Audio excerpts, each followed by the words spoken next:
Boys, we're back. A video for Henry County Hard Knocks. Are you freaking kidding me?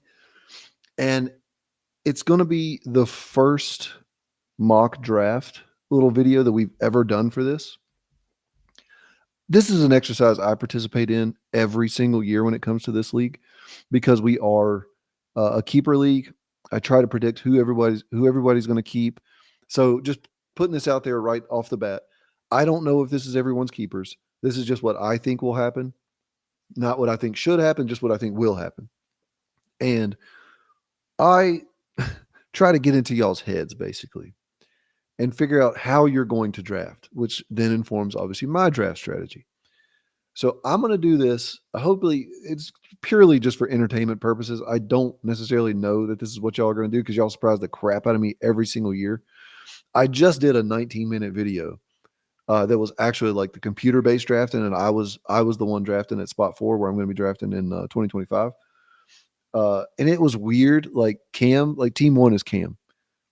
Took Josh Allen right off the bat. In our league, maybe that's not a bad choice. Josh Allen probably scores 40 points, 50 points. Terrible. Because the way this league is set up is dumb, where one year Davis Mills was the wide receiver 5, I think, something like that. But that's okay. I don't get to run shit in this league, and I honestly prefer it that way. I just like doing little videos for y'all because this is honestly, these videos are straight up for me. But without further ado, let's get into this shit. So I'm not going to click start draft. And sorry, my freaking little mouse pad is loud as hell, and my mouse itself has died. So you're going to hear it sounds like somebody's racking a freaking 9 mil. It's not. That's later. No, I was playing. All right. So off the bat, we got Cam's team right off the bat. What do I think Cam's going to do? I talked to him a little bit yesterday. I was at the casino losing all sorts of money. And I was like, dude, there's a player there that you're gonna want to take. And Cam don't do any research. Well, he said he's watching videos, watching clips, but he can't remember anything.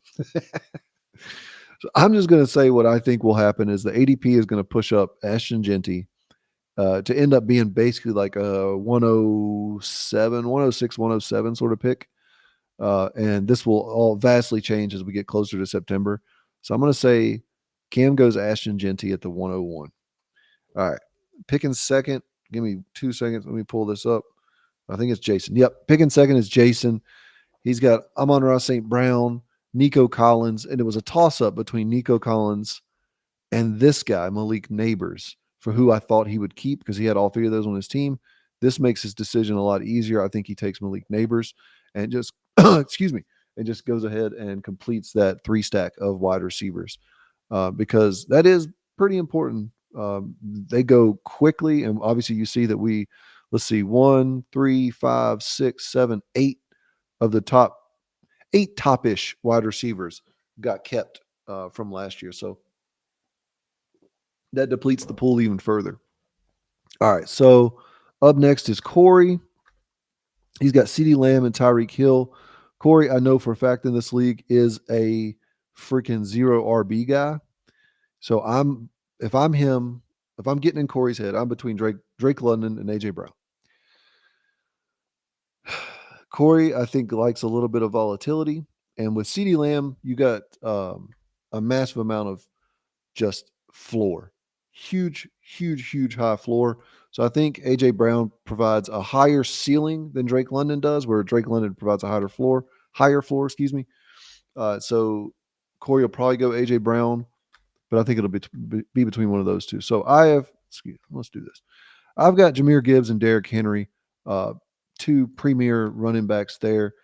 I really don't want any more running backs if I can help it.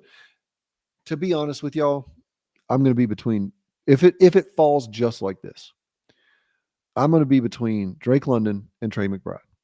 I freaking hate tight end this year. There is no one worth a damn after Brock Bowers and Trey McBride. Just being honest with you. George Kittle, I think, can be okay in a couple of rounds, but really those 2 are the cream of the crop. Everything after that is trash. So for me, dude, I'm going to pull the trigger on Trey McBride. I want to get the tight end out of the way early and not have to worry about it whatsoever the whole year, obviously barring injuries and stuff. But Trey McBride is that dude at tight end along with Brock Bowers. So I'm pretty happy with that right there. All right, Nick, keeping Jamar Chase and Saquon Barkley. That's sick. They're 1 and 2 in ADP/ranking. So I mean, obviously Barkley is done. He's toast because he was on Madden, but no, and it's cool too because he kept a wide receiver and a running back, so he can really just take BPA. The problem, so all right, I want y'all to know that I love all y'all for real, like genuinely, I do. But y'all sometimes make baffling decisions. It was a couple years ago. Nick picked it was Devontae Adams over some freaking absolute stud that went next, and I was like, "What are you doing with your life?" Um, so I don't necessarily know how. I think Nick is someone who gets excited about landing spots. I don't see anybody like in the top tier here that's really changed anything.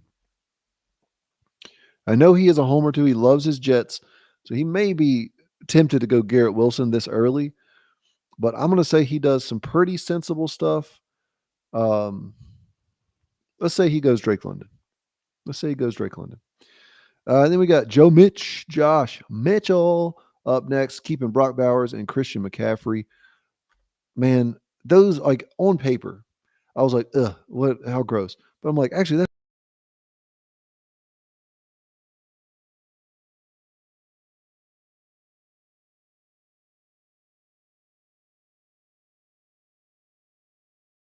a range of outcomes. So I don't know how much of that y'all actually heard because it said my mic stopped. So I'll back up just a tad. I was saying, I think Nick throws me for a loop sometimes when it comes to picking players, but I think we're gonna give him benefit of the doubt on this one. So he's done his research. He goes Drake London. I think personally, Drake London is the best. And the great thing with it is, like I said, he's got a running back, he's got a wide receiver. He can go just best player available. All right, and Christian McCaffrey is within his range of outcomes to be the fantasy number one overall player. I don't think that'll happen. And then Brock Bowers, like you set it and forget it the rest of the freaking year. So I like that start. And he can pretty much go anywhere with whatever he wants to do. And, and apparently, he just loves white football players. So with that, let's go ahead and get him Mick Honky. Keep his, we're not going to do that the whole time. I just thought that's kind of funny. Maybe not. I don't know. It's funny to me. Uh, Bryson, Brian Thomas Jr., Devon Achane. That's a real nice start, like a real nice start right there. My man, Bryson, I know he's like this guy. I think he's drafted him every single year that he's been in the league. So he's going to get Jackson Smith and Jigba. And then we got the champ. Congratulations to Josh Jarrett, freaking champion of HCHK. I think for his second, maybe third time.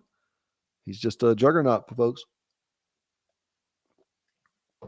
Keeping Justin Jefferson and Bucky Irvin, dude. JJ McCarthy highlights go freaking hard on X or formerly Twitter. He might be the real deal. He really might be the real deal. Oops. And similar to Nick, he's got wide receiver, running back can go any way he wants. I legit know how Josh drafts. He loves high powered offenses. But I also know he likes his quarterbacks. So we're gonna go Josh Jacobs because he is really good, and that gives him a really good PPR tandem with Bucky Irvin being more of a pass catcher and Josh Jacobs just killing it on the ground. And I'm going to say Josh actually goes his namesake, Josh Allen. I think he gets his quarterback out of the way. Josh Allen has been an absolute cheat code, scoring 40 points, 50 points a game. Terrible. So, yeah, we're going to say he gets it out of the way. And then Bryson. What does Bryson do? Bryson's. And he goes for a little bit of a homer pick right here with Jaden Daniels. Now, Jaden Daniels is nasty. He's really, really, really good. But I think maybe Bryson, he took up the whole clock right there, and then was just like, I'm going to get a commander. All right. And on to Josh Mitchell. He's going to keep his. He's not going to keep his white guy thing going. I think Josh probably goes.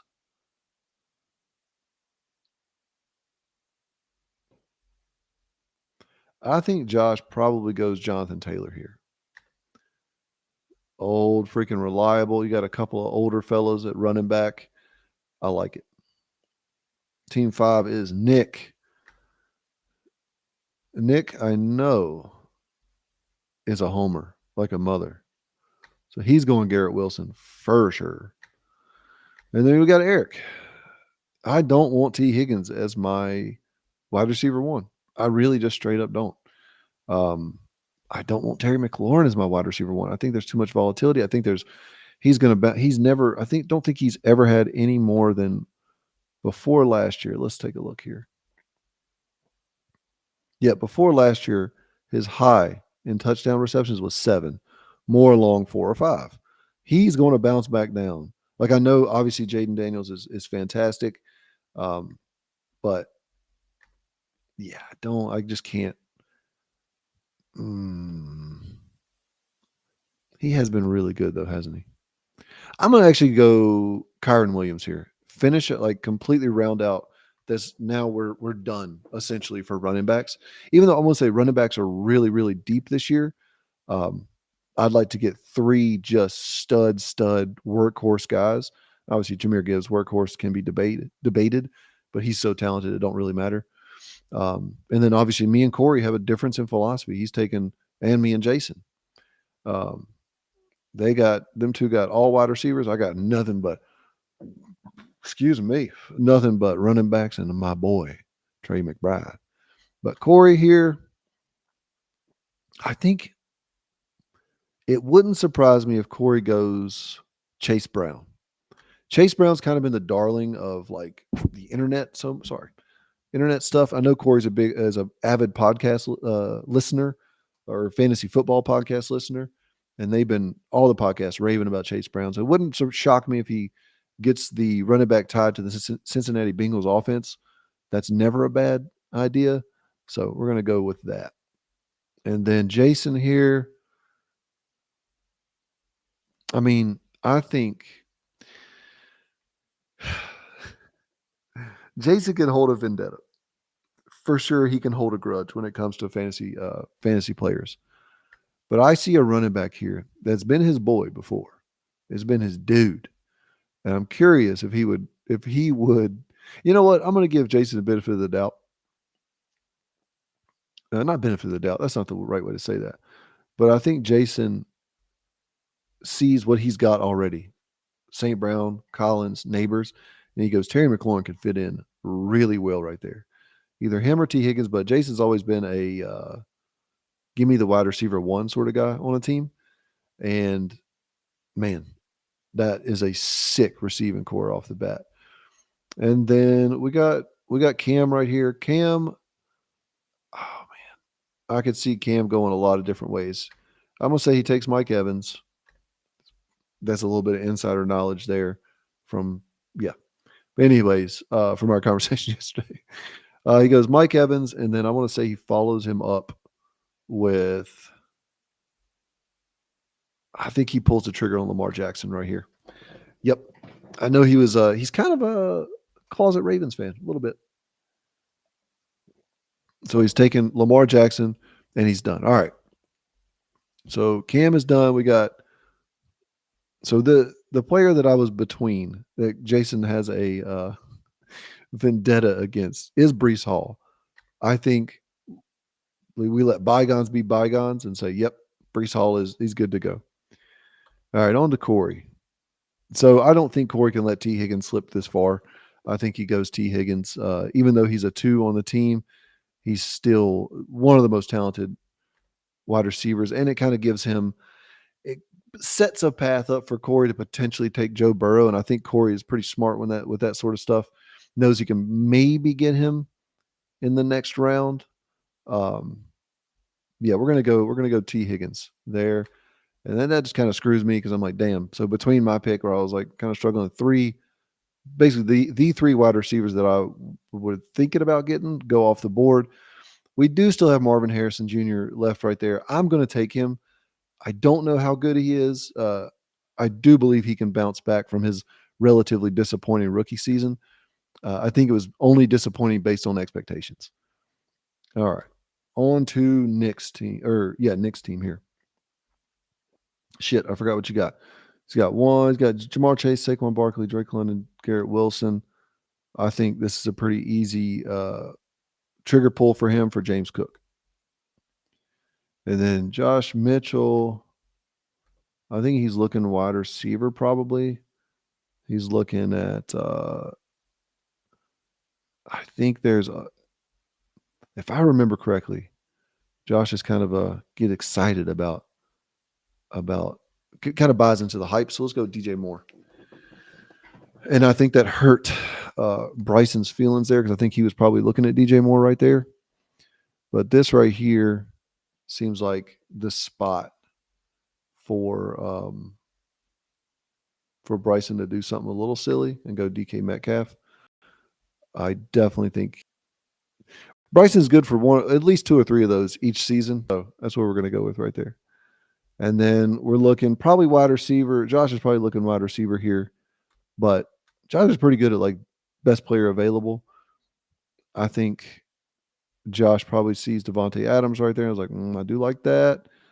Rashee Rice.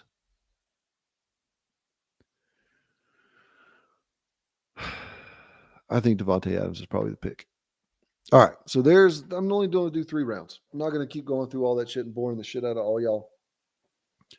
That's what I think the board could look like come whatever Labor Day weekend.